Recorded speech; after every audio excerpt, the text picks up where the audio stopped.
sejam bem-vindos ao A Priori Cast, um podcast dedicado aos estudantes de Direito e aos curiosos da área jurídica. Meu nome é Camille Albuquerque e eu tô aqui com o JP. Tudo bem, JP? Tudo ótimo, Camille. No podcast de hoje nós vamos tratar de uma temática muito interessante. E qual temática que é essa, João Pedro? Vamos lá, Camille. A Organização das Nações Unidas e seus parceiros vem tratando dos 17 Objetivos de Desenvolvimento Sustentável, que são chamadas ODS. Dentro do projeto do trabalho a ser apresentado está o ODS 16, de Paz, Justiça e Instituições Eficazes, especificamente da meta 16.2. Isso mesmo.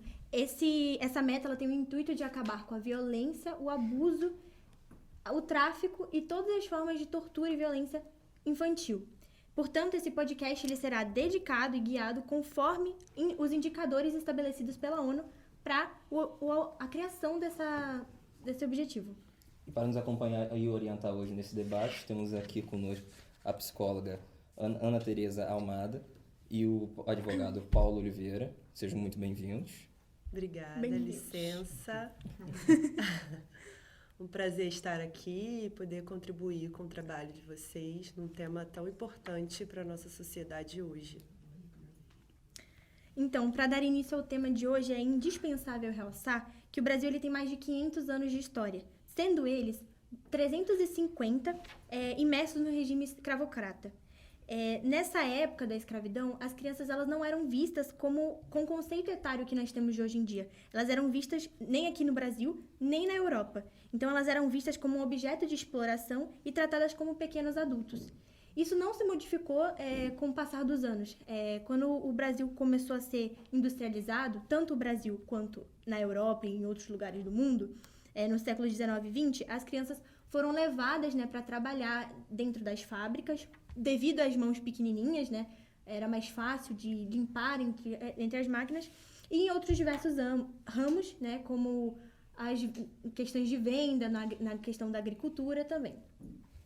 Em face dessa questão, Camille, em cumprimento disso, o Brasil criou uma convenção, que é a lista das piores formas de trabalho infantil, que é chamada de a lista TIP, que foi aprovada em 2008, das quais se destacam os piores trabalhos infantis, que é a agricultura infantil, doméstica, exploração, tráfico e todas as outras formas. Então, a gente sabe que hoje também a pobreza e a má qualidade da educação e as questões culturais, elas também estão entre as principais causas da exploração infantil. A entrada de uma criança e do adolescente no mercado de trabalho pode estar ou não relacionada com o perfil familiar. E ainda mais faz parte da cultura brasileira também nisso. Baseando nessa questão também, o relatório da Unicef, Fora da Escola Não Pode, que relata o desafio da exclusão escolar, aponta que entre adolescentes de 15 a 17 anos que trabalham, 26% estão fora da escola. Entre os que não trabalham, o índice é de 14%. Por isso, os investimentos na educação e na proteção social são mais relevantes ao trabalho infantil. Bem,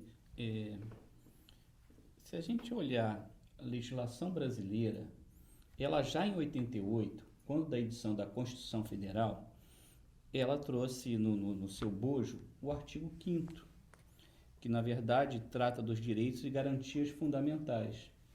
E esses direitos e garantias, isso já em 88, se refere a todos os cidadãos e também em relação à criança e adolescente. Agora, em relação à criança e adolescente, 2 anos depois, surgiu uma lei especial, que é o Estatuto da Criança e do Adolescente, que traz um profundo rol de direitos e obrigações dos menores, mas não só dos menores, da sociedade como um todo em relação às crianças e adolescentes, dos pais e do próprio Estado.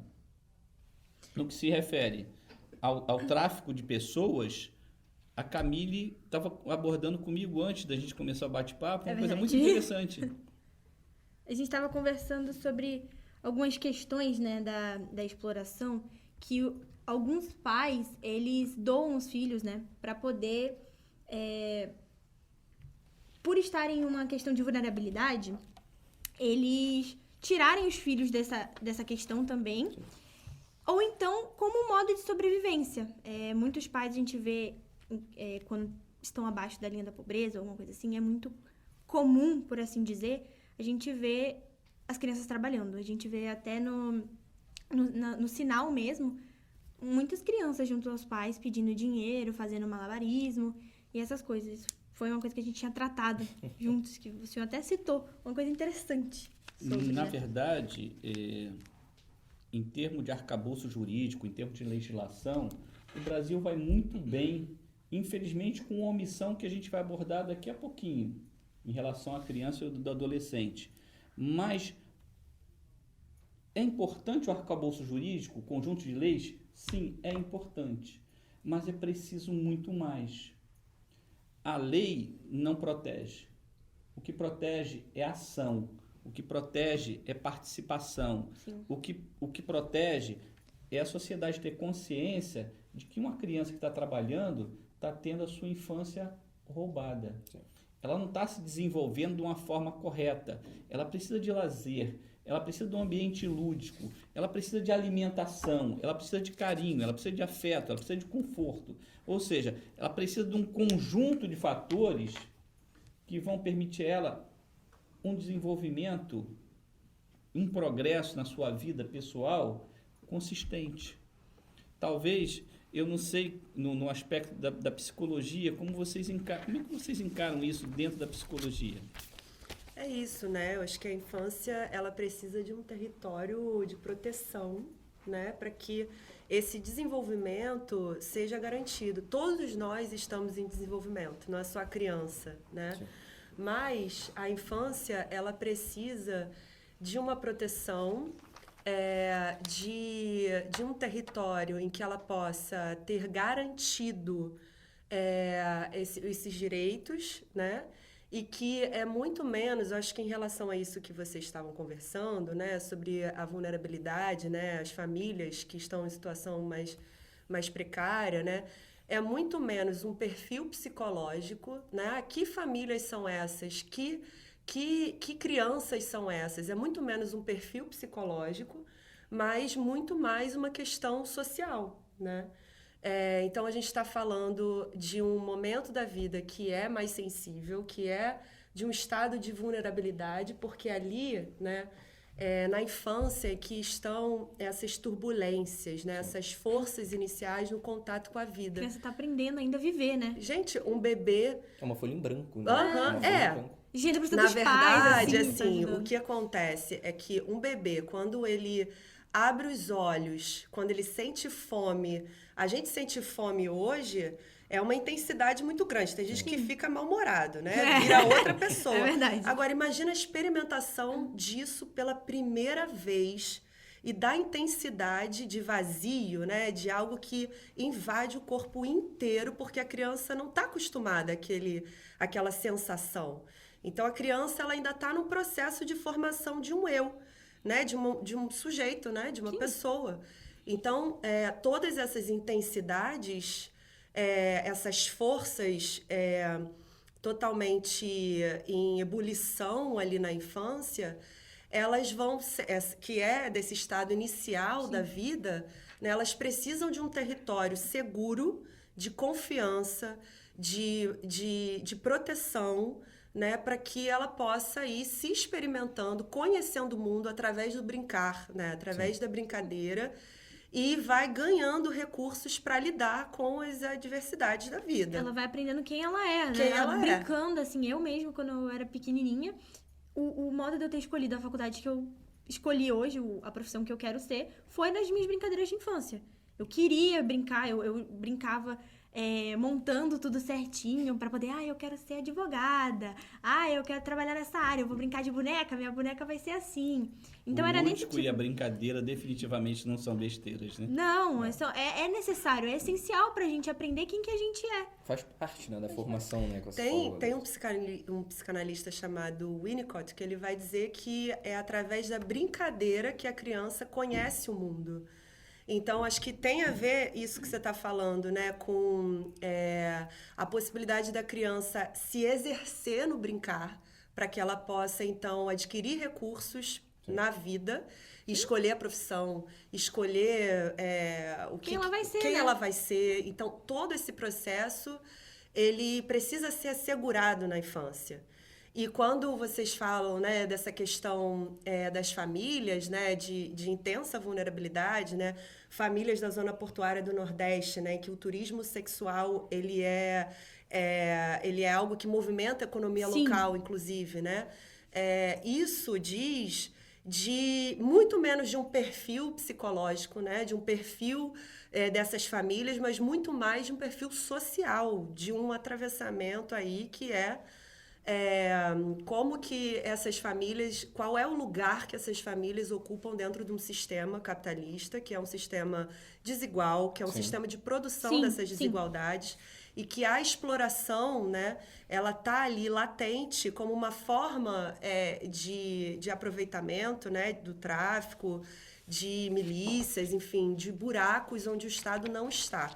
E o Estado não está não pela ausência, mas pela forma como ele está presente, que é Sim. na omissão de políticas públicas, na omissão dessas ações, né, Paulo? Exatamente, isso que eu queria Afirmativas. falar, até com o Paulo mesmo, a punição para o trabalho infantil, ela poderia ser mais rigorosa, né? A gente Olha, queria... nós aqui em relação ao trabalho infantil, nós vivemos um paradoxo. Sim. É interessante e talvez algumas pessoas não vão concordar com o que eu vou falar, mas trabalho infantil não é crime. E a gente fala isso para as pessoas e as pessoas se assustam. Mas como não? É crime. A criança de 6 anos trabalhando é crime. Não. Cria aquele espanto, né? Não é crime por uma razão simples. O Código Penal define o que é crime no seu artigo 1º. E ele diz, não há crime sem lei anterior que o defina. E não existe tipificação para o crime de trabalho infantil. Às vezes, o operador do direito, o Ministério Público, o Judiciário, a própria Justiça em si, ela pune os efeitos do trabalho infantil. Mas o trabalho infantil não é crime. Isso é aquela lacuna que eu tinha mencionado no início. E nisso, nós temos, por exemplo, um projeto de lei de 2016, do senador do Pará, Paulo Rocha. Esse projeto, depois, virou um projeto de lei, que está na Comissão de Conciliação e Justiça do Senado. Está parado há 5 anos. Por vários motivos, aspectos regionais, o Brasil não é Rio de Janeiro, São Paulo e Minas. Sim, é muito mais Ele é o difícil. norte, ele é o nordeste, ele é o sul, ele é o sudeste, ele é o centro-oeste. E as pessoas, nem por má vontade, elas têm dificuldade de fechar esse entendimento para definir o crime de trabalho infantil. Mas, volto a dizer, os efeitos, os reflexos, os maus-tratos, a vida indigna, essa sim, ela é punida. Nós temos o ECA, o Instituto da Criança e do Adolescente, nós temos o trabalho consistente dos juizados de menores, que são varas especializadas para esse público. Uhum. Nós temos também, a nível municipal, que são uma instituição que está me faltando, que são os conselhos tutelares, Sim. que eles podem receber denúncias da população. Eu acho que muito mais importante do que a gente definir um texto jurídico muito bonito, muito preciso, é criar a informação, instruir a sociedade e mostrar de que forma cada um de nós, sejam operadores de direito, sejam operadores de outros segmentos, que sejam psicólogos, que sejam médicos, que sejam engenheiros, a sociedade como um todo que possa participar desse movimento para que a infância da criança e do adolescente ela seja preservada. Porque uma criança sem infância é uma criança com a formação incompleta. E a formação incompleta vai gerar lacunas que ela não vai ter condições de cumprir, de preencher na vida adulta. Ela vai ser um adulto pior. Ela não vai ser um adulto melhor. Até porque ela deixa de priorizar o que é o importante, né? Educação, ela é importante. Uma criança que ela começa a trabalhar desde cedo, ela não foca nisso. Ela não ao invés de ir estudar, ao invés dela ir brincar, não, ela tá no trabalho. Ela deixa de viver aquilo ali. Ela deixa de ter contato com os amiguinhos, ela deixa de viver com pessoas da idade dela e faz ela amadurecer muito mais rápido. E de um modo sofrido, né? Porque o amadurecimento precoce, ela influencia bastante no nosso psicológico, né? Até uma pergunta que eu queria fazer pra você, que é a questão de como isso afeta psicologicamente uma criança. Esse trabalho infantil, de ela deixar de ser criança cedo, sabe? Tem uma coisa aí nisso que é assim, isso que o Paulo estava dizendo, né? O quanto que a infância roubada pelo trabalho infantil vai acarretar em lacunas durante a fase adulta e principalmente essa diminuição de um território existencial, inclusive na hora de trabalhar, né? Sim. O trabalho infantil vai acarretar em trabalhos menos dignos enquanto adulto. A condição dessa criança que vai virando adulto, né, e podendo escolher por um trabalho, esse escopo, né, essa escolha, ela é muito mais reduzida. Porque é isso, né? A criança ela precisa da infância, e esse conceito de infância é um conceito muito recente, né? Em que eu acho que é importante dizer uma coisa aqui, que é assim, a infância, ela tem um caráter tridimensional, ele é um fenômeno tridimensional. Então, ele é um fenômeno biopsicossocial, que é um conceito estipulado pela biologia, pela psicologia, pela pedagogia, pela psiquiatria, né? Uma categoria, né, cultural e social, então tem sociedades diferentes que vão entender a infância de 0 a 13 anos, né, ou de 0 a 16 anos. Então, isso vai variar, tem um aspecto aí antropológico, né, de cada cultura, do que é ser infância, o que é a juventude naquela cultura. E um outro fenômeno, né, essa tridimensionalidade aí, que é um aspecto espiritual e que não é religioso. Sim. Espiritual na possibilidade da infância nos conectar com o nosso ser criança, com essa capacidade de estranhar e conhecer o mundo como se fosse a primeira vez. Isso que a gente estava fazendo aqui, né, falando do bebê, né? Como é que é esse bebê que sente a fome, que olha assim para as experiências, né? Enquanto experiências iniciais, né? Primeiras aí no contato com essa poética da vida, né? Isso que nos desperta para a vida, para os mistérios da vida. Então, isso é algo que vai sendo decepado com o trabalho infantil, que vai sendo minado com a exploração infantil, né? Porque é esse contato com o desejo, com o ser desejante, que vai nos ajudando nesse processo de uma formação de um sujeito, né? Esse processo de autonomia, né? Esse processo da formação de um sujeito autônomo. O que isso quer dizer? A gente sai de um lugar de objeto, de quem que vai saber o que da gente, o que é melhor pra gente, para onde a gente vai, o que vão fazer com a gente, e a gente vai para um lugar que eu me responsabilizo por quem eu sou, eu sei, eu escolho, eu sei o que é melhor para mim. Então, essas variáveis, né, elas precisam ser asseguradas para que a criança possa, nesse processo de desenvolvimento, se formar como um sujeito autônomo. E que, quanto adulto, ele possa, então, dizer o que é melhor para ele, as escolhas dele. E acho que é isso, né? Quando essa infância é roubada, os traumas, né, infantis, da exploração, do abuso sexual, do trabalho infantil, né? Esses traumas, eles viram lacunas. Um processo natural que a gente tem diante de uma situação de violência é a clivagem, né? Que é como se... É isso, né? A gente cria mecanismos de defesa e a gente responde a partir desses mecanismos de defesa. Isso é o sintoma. O sintoma é uma saída, por exemplo, daquela violência que a gente sofreu. E a gente responde, enquanto adultos, de uma forma sintomática com a vida, muitas vezes diante dessas situações de abuso, né, situações de violência.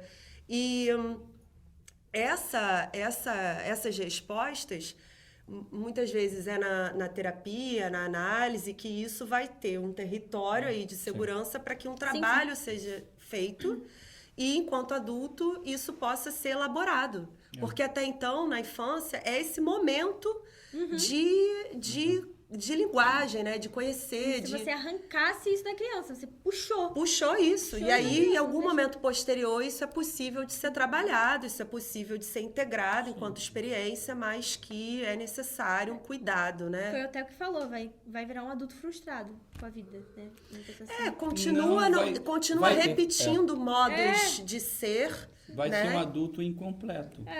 Em termos de legislação, em 2016, já no governo Temer, ele ia crescer um artigo no Código Penal, se não me engano, acho que era o 149, não sei se eu acho 149A, e que ele fala sobre tráfico de pessoas. Mas nesse artigo, ele vai muito além do tráfico de pessoas. Ele elenca, na verdade, ele é muito taxativo e consegue mais ou menos abraçar todo tipo de violência. E quando essa violência ela é praticada contra o menor, contra a criança, ela tem um acréscimo da pena. Eu não sou advogado criminalista, mas acho que em torno de 50%. Tudo isso para dizer o seguinte, que a legislação, ela existe. Agora, muito mais do que a legislação que pune, nós precisamos de instituições eficazes. E eu acho que o insight, o toque, o nosso objetivo é buscar a formação da instituição eficaz. O que cada um pode fazer, como é que a gente pode se organizar, como é que a gente pode trabalhar de uma maneira consistente para que a gente possa criar um arcabouço de proteção maior para a criança e para o adolescente. Sim. Foi até bom você ter entrado no assunto de tráfico, né? Que vamos poder entrar na questão do tráfico infantil, próximo né? tema. Que é o próximo tema, né? Inclusive, vamos destacar agora, eu acho que vamos colocar como iniciativa a internet, né? Como Facilitador. Um facilitador dessa questão, né, do tráfico infantil, visto que hoje nós estamos na era da tecnologia, né? Onde é fácil acesso de tudo, todo mundo se conecta, você tem essa conectividade de todo mundo e a globalização como uma coisa muito grande, né? E o interessante é que, assim, a gente vê até em muitos filmes, né, de Hollywood e tal, até brasileiros mesmo, a gente vê que sempre é retratado conversas pela internet, a facilidade que a criança tem hoje em dia de ter um WhatsApp, de ter uma rede social como o Instagram e conversar com pessoas de todo mundo, até em joguinho mesmo, tem vários jogos, eu falo isso pela minha irmã, que ela é criança, né, pequenininha, ela consegue falar com pessoas de diversos países. E isso tem uma armadilha, né, porque a gente não sabe quem é a outra pessoa que tá falando com a gente, né, a gente, claro que nós agora, adultos, jovens adultos, a gente sabe com quem que a gente vai conversar, com quem que a gente não vai, e mesmo assim a gente corre o risco de cair em uma armadilha, de se encontrar com uma pessoa que não é quem diz ser, né? Às vezes, eu vi recentemente, sempre tem, né? Na internet, no YouTube mesmo, aqueles experimentos sociais que botam a criança para poder marcar um encontro com uma pessoa pela internet, que diz que é uma pessoa que não é, né? Que geralmente é um cara de 40 ou muito mais velho, pra fazer esse experimento, né? E fazendo papel de adolescente. Sim, fazendo papel de adolescente, fingindo que é uma criancinha, aí fala assim, porque na minha casa tem videogame, na minha casa tem isso, tem aquilo. Quando chega lá a criança, ela é atraída por isso, né? Porque é um modo de manipulação dessas pessoas, usar uma coisa que enche os olhos das crianças. Por isso que elas são uma vítima muito vulneráveis. Eu acho interessante a gente ressaltar isso, a questão da facilidade. A internet ela é muito boa, mas ela também é muito perigosa, porque a gente não tem um controle, né, de quem que entra, quem que sai. E às vezes a gente acaba se fixando muito no aspecto sexual. Sim. Só que existem outras formas de violência muito Sim. piores do que o contato sexual. Sim. Existem pessoas que são mortas por você retirar órgãos. E eu acho que o bem mais precioso que existe é a vida. Sim. Então a gente tem que ter a capacidade de olhar para essas situações com um olhar mais amplo, um olhar mais preocupado. Ninguém quer ficar paranoico, ninguém quer, sabe, criar uma realidade assustadora. Uhum. Mas é muito fácil falar de Naruto no telefone. Sim, é o que tem, né? Qualquer coisa você pesquisa no Google, rapidinho, o que é, que tal personagem é, que tal não é. E não é uma vítima fácil. Porque você vai lá, a criança marca um lugar, a pessoa leva a criança embora, e aí, vai fazer o que com a criança? E a pior coisa Vai com um vender, fazer adolescente isso. ou um pré-adolescente é um não. Você fala não pra ele como se falasse assim, faça. Faça, é. É aquele botãozinho, não clique, que você vai lá e clica. É, exatamente. E até mesmo nessas situações, né, que, tipo, você tem a questão até do mercado negro, né, que você falou dessa questão do tráfico de órgãos, dessa parte toda, né, e ligando nessa parte Sim. da internet, né, você tem pessoas que usam a internet como essa forma de atrair Pra buscar as a crianças, criança as mesmo, pra fazer pessoas, encomenda. para fazer encomenda para o mercado negro. Assim, eu não sou especialista nessa parte do tráfico, né, e de exploração, enfim, nesses meandros, assim, qual é a moeda de troca, o que serve ali de manipulação, né, para aliciamento de crianças, né, tanto para o tráfico quanto para uma exploração sexual, né, quanto para tráfico de órgãos, enfim, isso são, enfim, uma questão muito, claro, urgente na sociedade, mas eu acho que o fundo aí que atravessa essas questões é essa continuidade da exploração da vulnerabilidade, né? E que isso vem enquanto herança de um modelo falocentrado colonizador. Essa objetificação da infância, né, essa exploração, manipulação de algo vulnerável, de algo que precisa ser cuidado e protegido ao invés de extorquido e manipulado, isso vem enquanto herança colonial, isso vem enquanto esse sujeito que tem um feitiço na dominação, né? O que é a novinha? O que é essa menina que é infantilizada, que é pronta ali para um abate desse homem branco caucasiano, colonizador? Então, é contra isso que a gente está falando. Então, gente, tivemos um problema técnico que cortou a fala da nossa psicóloga Ana Tereza. E nesse meio tempo chegou o nosso historiador Pedro, mas para não perdermos o fio da meada, vamos voltar aqui para a fala da Ana. Bom, então, assim, retomando, né, eu acho que a gente tem um pano de fundo aí dessas questões, né, relativas ao tráfico, à exploração do trabalho, né, infantil, ao abuso, que é essa questão de como que a infância, nessa condição de vulnerabilidade, ela sofre o impacto dessa hierarquia de poder, né, onde o homem branco caucasiano, né, esse modelo falocêntrico e explorador, ele se... Gente, cortei. Sem Não tem problema. Não tem problema. Onde essa vulnerabilidade é uma forma, né, é um meio ali de exploração desse homem branco colonizador, caucasiano, né, falocêntrico, que tem um fetiche aí dessa dominação, dessa vulnerabilidade. Então, acho que essa condição de vulnerabilidade, né, que precisa ser protegida e não explorada e não manipulada, né, e não utilizada para o seu próprio prazer, né?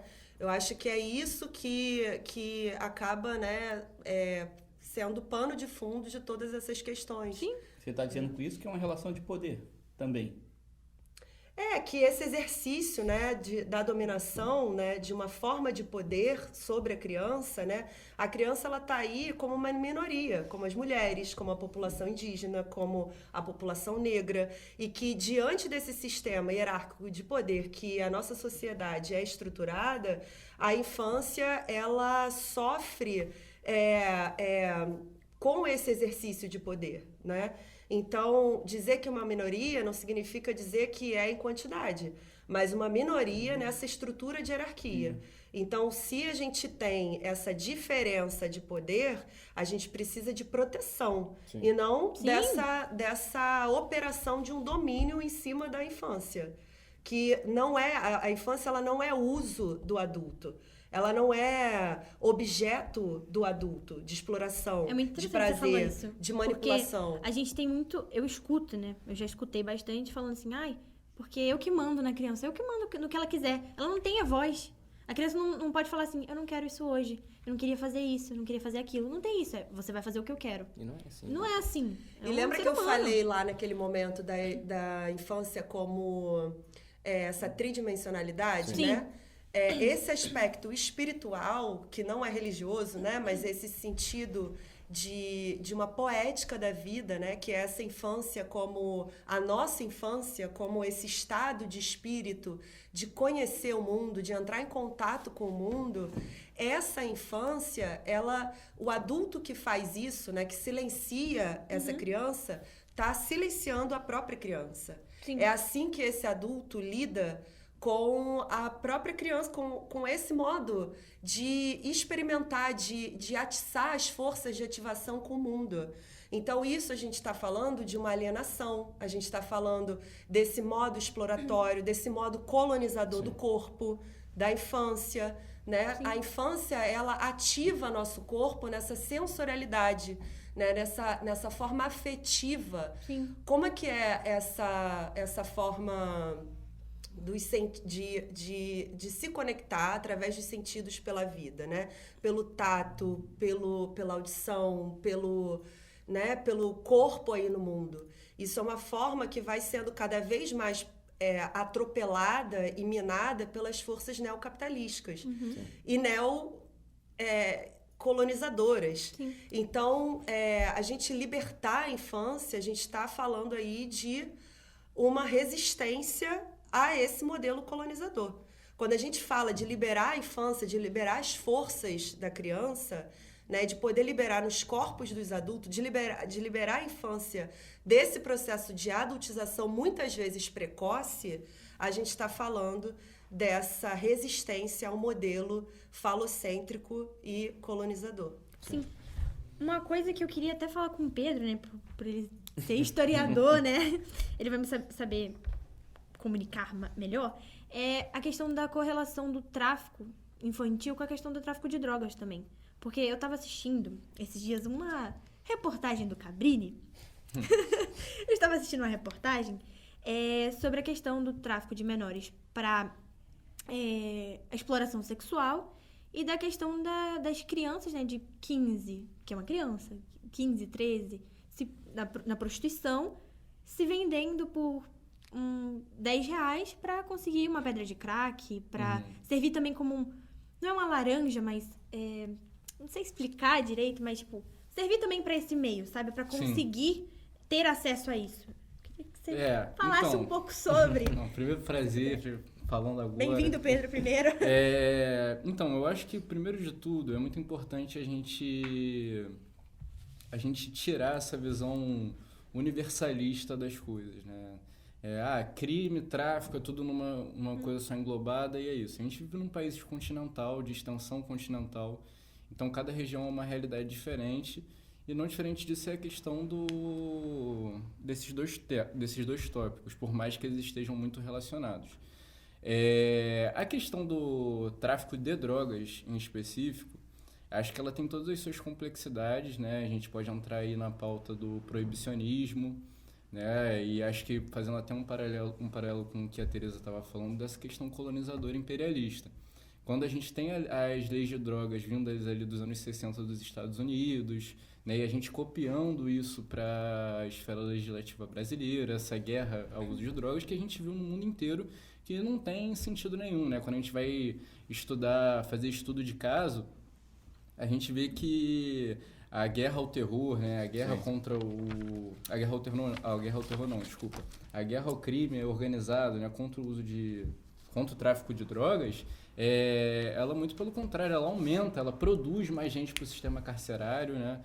A quantidade de jovens de periferia que estão sendo presos hoje, porque a determinação do que é tráfico de drogas e o que é consumo, ela é vista a partir da interpretação do delegado.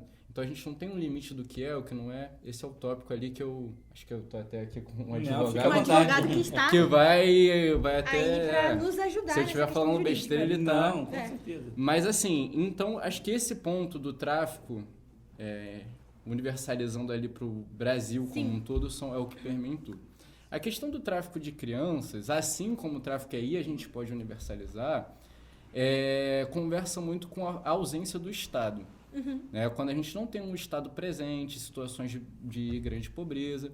E essas situações de grande pobreza são geradas pelo sistema neoliberal, toda essa condição em que a gente se encontra se configurando como um país nesse sistema capitalista que a gente vive hoje.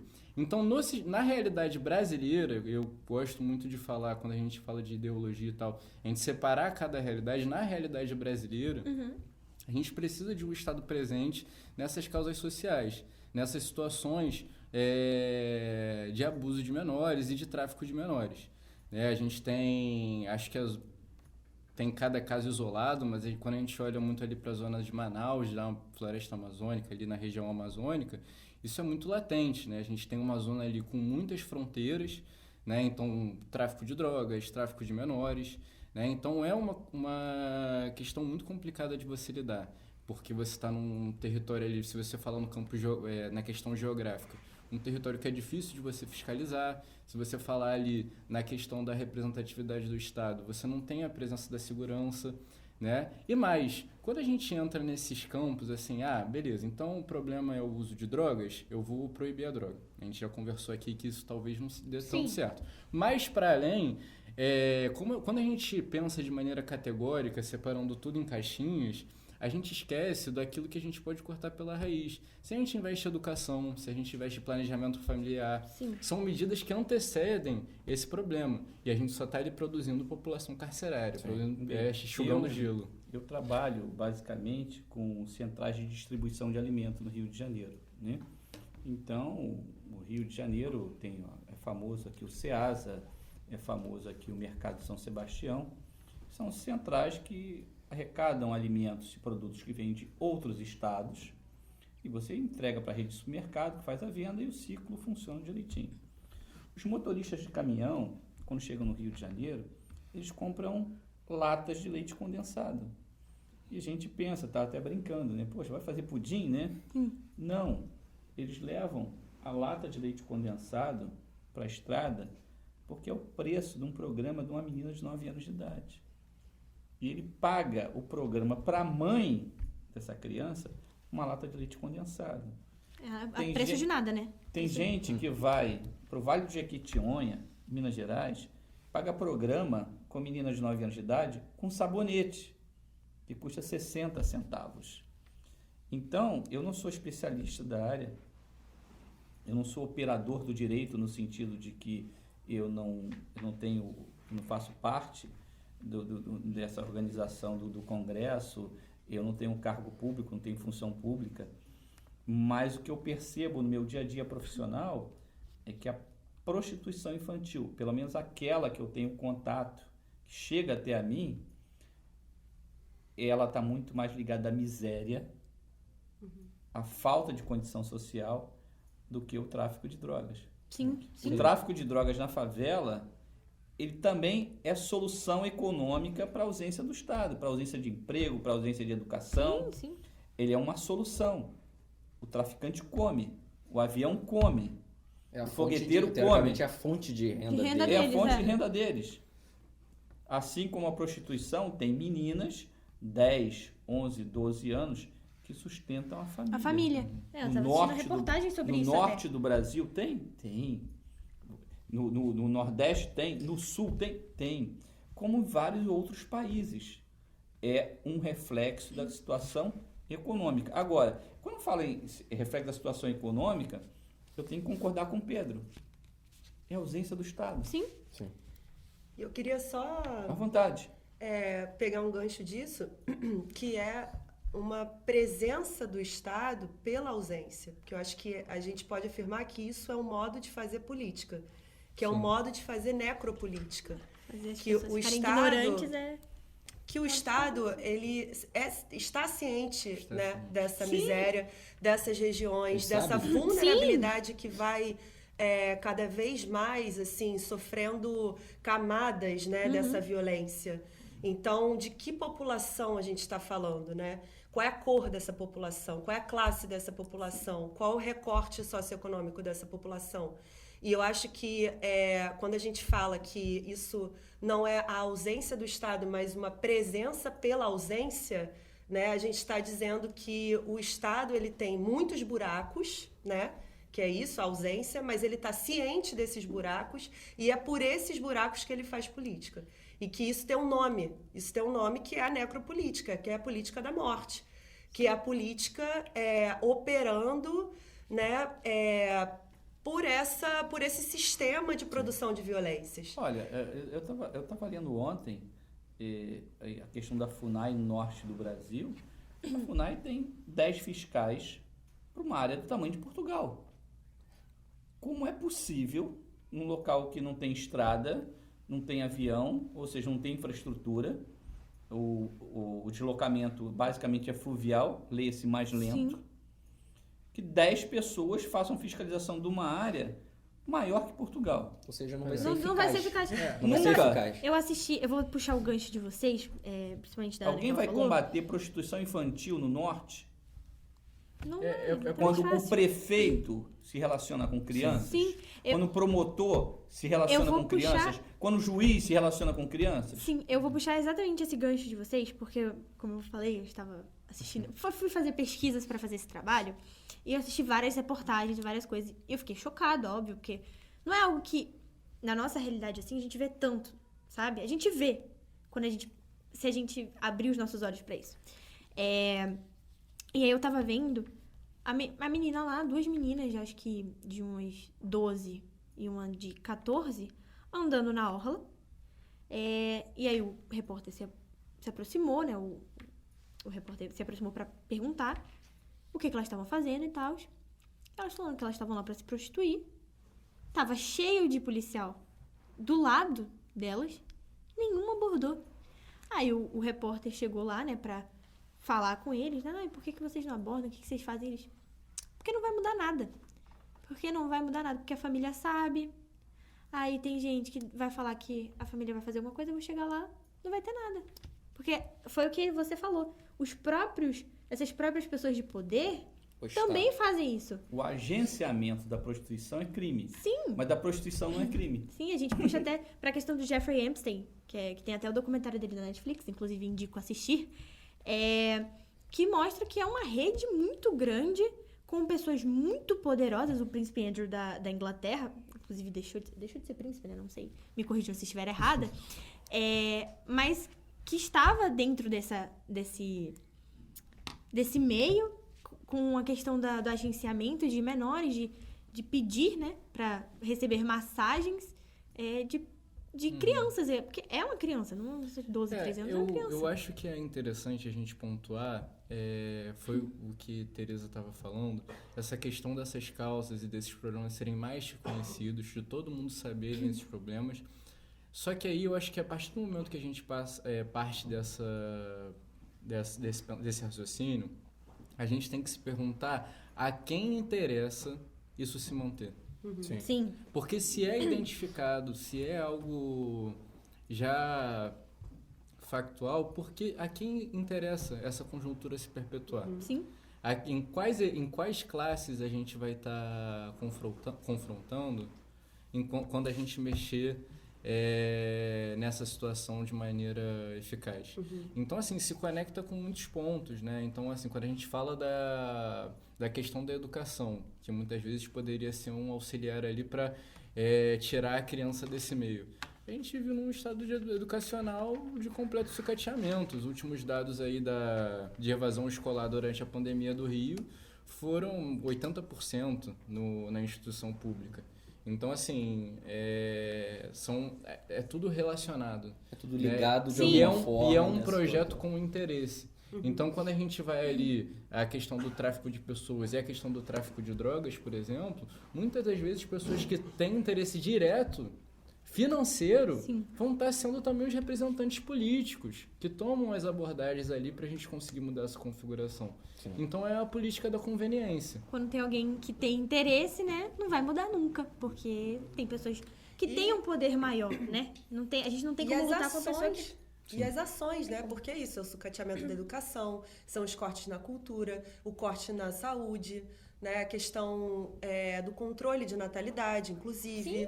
Né? Então, acho que diante de todos esses modos de não ter política pública, então acho que isso a gente pode nomear de um modo de fazer política que é através da necropolítica, que é através da política de morte. E, né, a população, a política do Rio de Janeiro é a polícia que mais mata, né, jovens negros periféricos.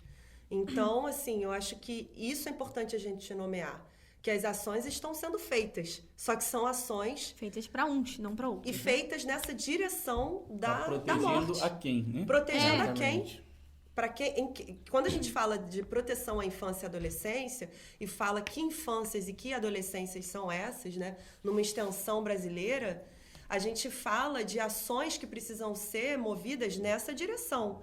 E quando a gente vai ver que ações são essas, na verdade o que a gente está fazendo, o que está acontecendo é o oposto. Sim. É totalmente a vulnerabilidade, a vulnerabilização dessa infância e adolescência, é a alta taxa de mortalidade da população negra periférica, a exploração da mulher, né? Que mulher é essa também? Então, acho que é isso. São recortes que a gente vê que precisa de ações pró-vida e que, na verdade, estão indo em direção à morte. Sim, acho até importante citar essa questão toda, né? A questão do abuso, né? De você ter diversas opções, pode dizer, não sei a palavra usar como certa, de ter várias formas, né, do abuso, né? Você tem o abuso sexual, você tem Psicológico também até na Tudo começa, né, eu Isso. acho que com abuso psicológico. Vai começar, geralmente, os casos de abuso, o senhor pode até falar com propriedade, né, que a questão juridicamente falando, a gente vê muitos casos que começa dentro de casa. Começa com o vizinho legal, começa com o tiozinho que era super legal. 80% dos abusos sexuais tem vínculo de parentesco. Sim. Não é o vizinho legal. É o tio tiozinho, escroto. o tiozinho que as pessoas... E eu acho, primeiro que tira a voz da criança, porque muitas famílias não acreditam, né? Elas são silenciadas dentro de casa. Tanto pela família, né? Quando se é falado o que acontece. Que acha que é brincadeirinha. Que acha que é brincadeirinha, acha que tudo não, normal. que a criança quer prejudicar. Quanto pelo abusador mesmo, né? Que chega e fala assim, mas isso aqui é uma brincadeira. Mas poxa, não conta para seus pais não, porque senão eu vou te matar, porque senão eu vou fazer isso, vou fazer aquilo. Vou matar ou então, sua mãe. vou matar sua mãe, vou matar sua família. Só que eu acho que isso vai muito de encontro na questão do que a gente configura nessa sociedade tradicional, burguesa, dessa família nuclear Sim. que a gente vive, como isso vai de encontro como um tabu. Uhum. E a partir do momento quando a gente pensa, por exemplo, as políticas de educação sexual nas escolas, a primeira bandeira que o conservadorismo vai levantar estão ensinando sexo para uma criança de 5 anos, de 6 anos, sendo que qualquer gente, convida aí quem está assistindo, se você pesquisar no YouTube, como é praticada a aula de educação sexual para o ensino fundamental 1, para a escola básica, para a alfabetização. É exatamente isso. Se alguém encostar aqui, o que você faz? O que você tem que fazer?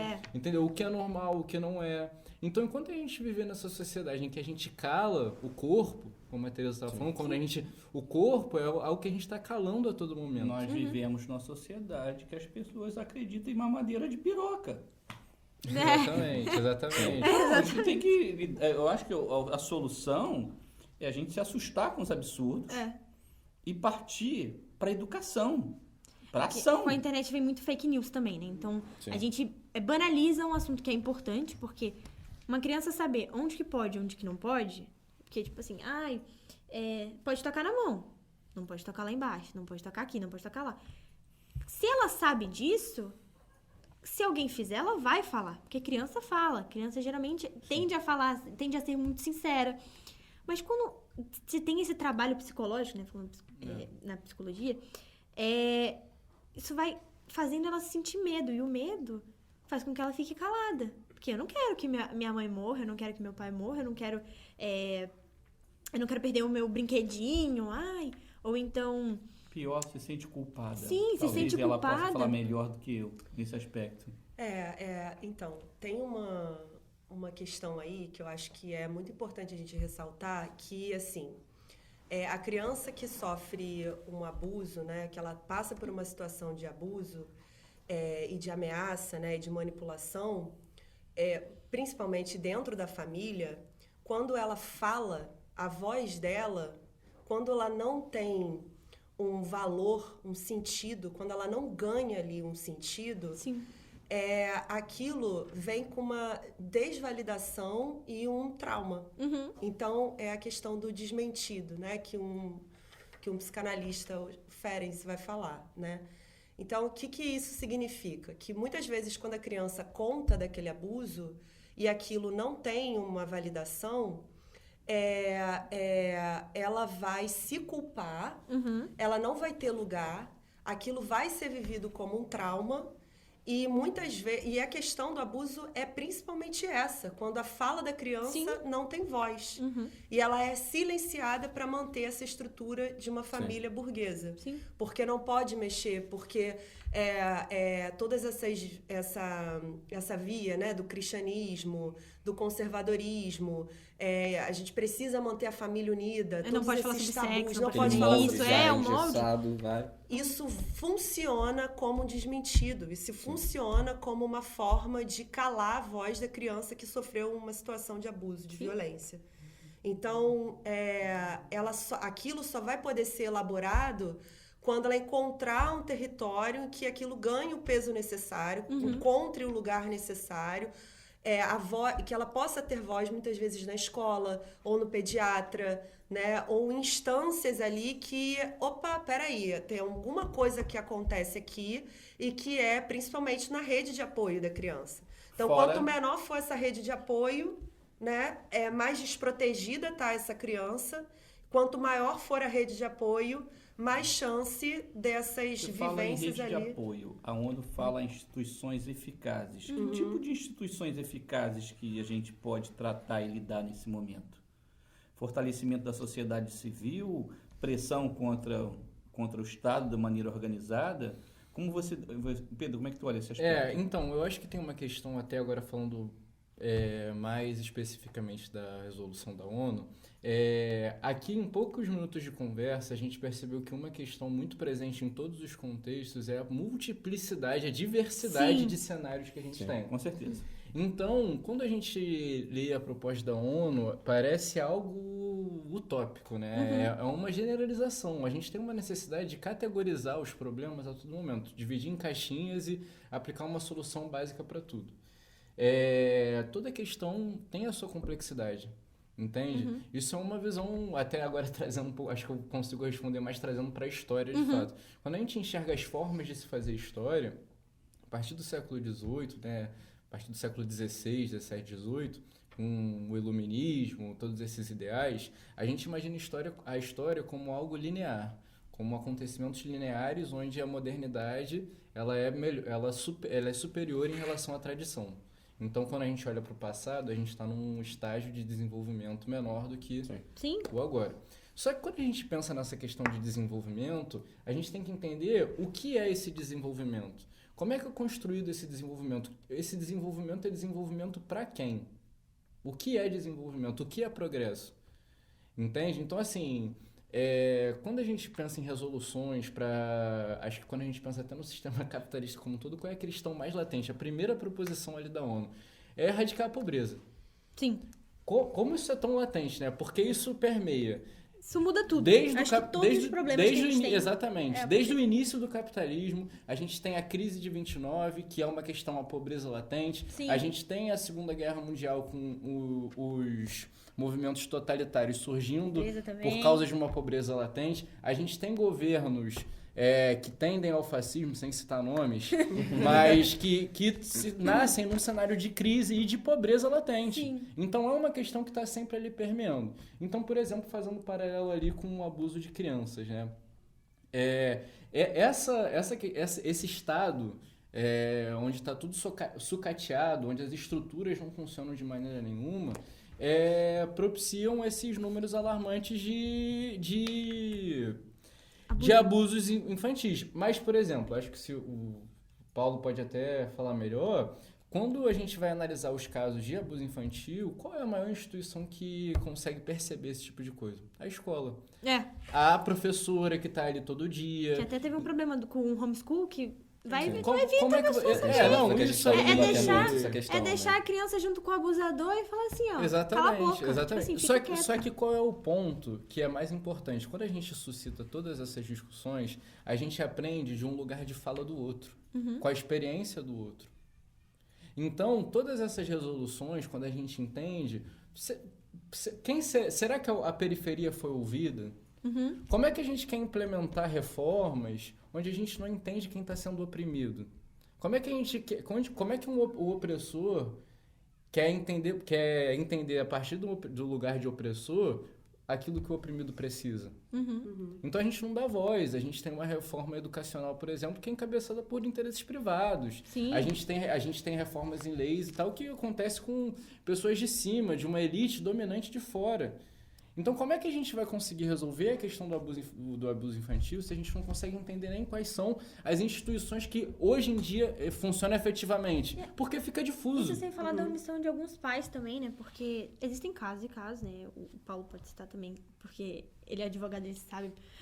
Mais casos tá na também. linha de frente, acontece ali, tá chega. ali, você chega o caso ali. Muitas mães sabem e ficam caladas e deixam. Tipo assim, a gente vê muito. O que mais sai na mídia aí é a mãe que saía e deixava a filha com o cara, sabia que o padrasto, o tio, o pai abusava, continuava deixando lá. A criança, quando falava, era chamada de mentirosa. Ou então, deixava e fazia tudo bem, tá tudo certo. Eu já vi até um caso assim, não vou saber se tá direito, porque não me recordo totalmente, mas que a mãe sabia, tipo, falava assim, vai lá pro seu pai te abusar. Bom, Camille, então, eu acho que a gente precisa ter cuidado com isso, né? Porque é uma questão que gera uma certa culpabilização, né? E implica uma retirada do Estado aí nessa questão, né?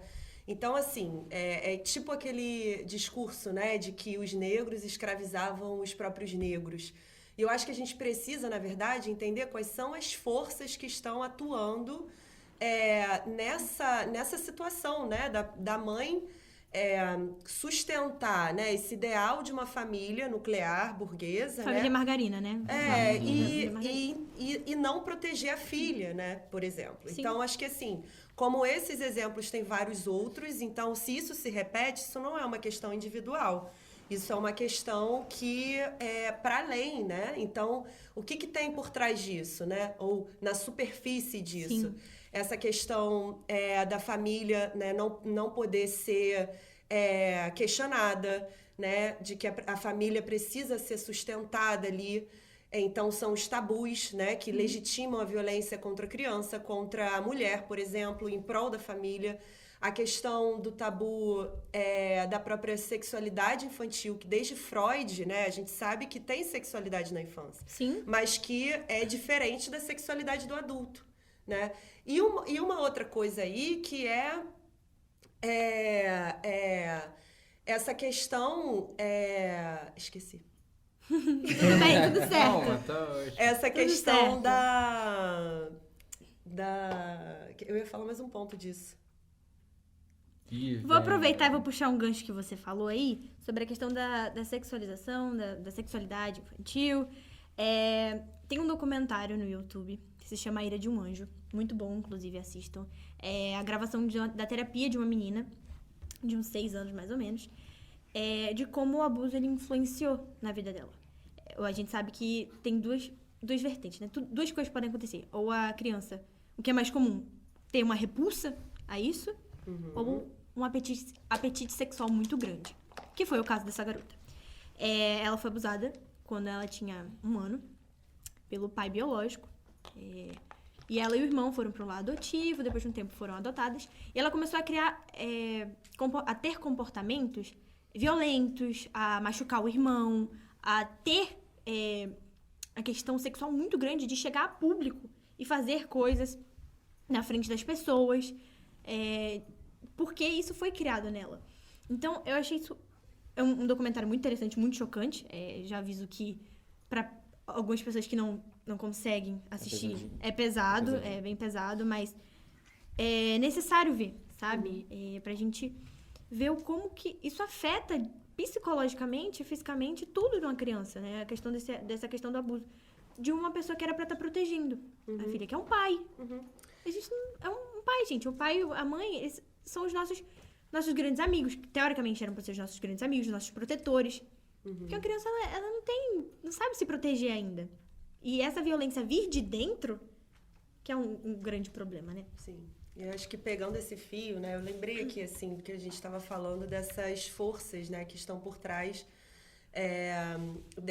dessas formas de reprodução de violência, né? Porque os pais não prestarem assistência aos filhos, né, para manter a família, isso é uma forma de violência, né, da continuidade desse abuso. Então, o próprio cristianismo, né, a questão desses tipos de abuso acontecerem no seio familiar também bate de frente com as crenças, né, de que a família é algo sagrado, de que isso não pode ser mexido, né? Então, o que faz uma mãe sustentar a família, ou um pai, né, sustentar essa ordem familiar, e que o custo disso é a manutenção dessas formas de violência das crianças daquela família. Então, acho que é por aí. E eu acho que uma outra coisa importante disso que você está falando é que a sexualidade infantil, ela não é a mesma sexualidade do adulto, né? E a criança, ela precisa de liberdade, de segurança, de um território, um ambiente totalmente seguro para ela exercer a sua infância. E que ela possa, então, ganhar formas de expressão dessa sexualidade, né, dessa erótica que tem a ver com essa ativação de forças que despertam para a vida, que despertam interesse na vida, porque o guia da vida é o desejo. E quando você tem essas violências, esses casos de abuso, você tem esse desejo minado, desvitalização do corpo, alienação do próprio corpo também. Então, a criação de um sujeito autônomo, de um sujeito que é guiado pelo próprio desejo, depende desse ambiente saudável para o exercício da sexualidade, o exercício do ser criança. Sim. Acho que até você falou da questão do documentário, né? A gente acaba entrando já na questão da tortura infanto-juvenil, né? Que você acaba voltando inevitavelmente para as agressões físicas e psicológicas, né? Da criança, né? Dessa proteção toda. Eu queria saber também, nessa que você acabou comentando, como essa questão da tortura afeta a criança mais velha, tipo, como vai afetar isso no decorrer da vida dela. Porque no Ira de Anjo, ela fez um tratamento psicológico, no Hoje final ela ela foi para uma instituição que trabalhou com ela durante um tempo, e ela conseguiu ser reintegrada na família adotiva dela. Porque a família teve que afastar ela por um determinado tempo por segurança do irmão mais novo. Porque ela fazia isso, o que ela sofreu, ela fazia com o irmão.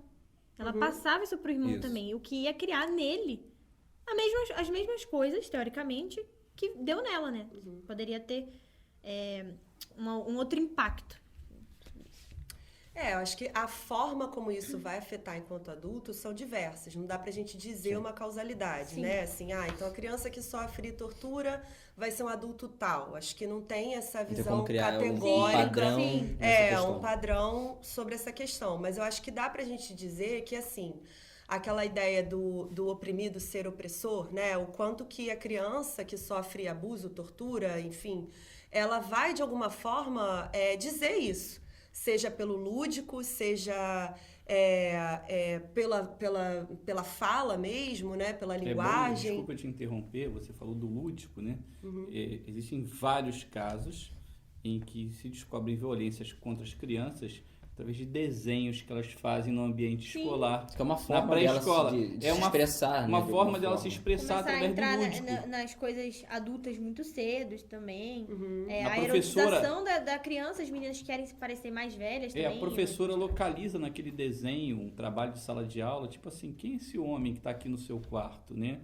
E geralmente é uma figura totalmente diferente do conjunto do desenho, uma Sim. coisa mais agressiva. O dessa menina mostra nesse documentário um desenho que ela fez, que é o pai dela, né? E ela, biológico, com 1 ano, porque vem como meio que um sonhozinho e ela chorando. Tipo assim, ela desenhou ela chorando. Aí pergunta o psicólogo, o que é isso aqui? Ela, sou eu. E quem que é esse? É meu pai. Ele tá fazendo isso, isso e isso. Por que você tá com essa cara? Porque tava doendo. Porque eu tava me machucando. E falando, tipo, até o linguajar mesmo dela, Sim. que o João Pedro também assistiu, já mudava. Não é de uma criança de 6 anos. É por isso que nós temos que capacitar essas pessoas, Sim. seja no ambiente escolar ou seja em qualquer outro ambiente. Pode ser no ambiente religioso também, dentro da escola, dentro da igreja, dentro questão da das família, instituições. das instituições, para que possam identificar e principalmente denunciar essas Até porque se a essas família ações. não falar, quem vai falar? Em Vai ser outra pessoa. suma, temos que falar. O Temos objetivo que é falar falar. sobre Precisa isso. ser falado, Não é precisa ser precisa, debatido. gente, não. Precisa ser, Sim. além de capacitado, além de todos esses pormenores, Sim. eu acho que o maior desafio que a gente tem hoje na realidade brasileira é de precisar conseguir vencer esse tabu, precisar ser falado. Precisamos tocar. Eu acho interessante que os pais falam assim, mas eu não vou falar isso com meu filho. Ele nunca vai saber. Se você não quer falar com ele sobre isso, se você não quer deixar a escola falar sobre, quem vai falar? Eu tive uma cliente no escritório que ela foi casada, ela tinha uma menina de 4 anos de idade.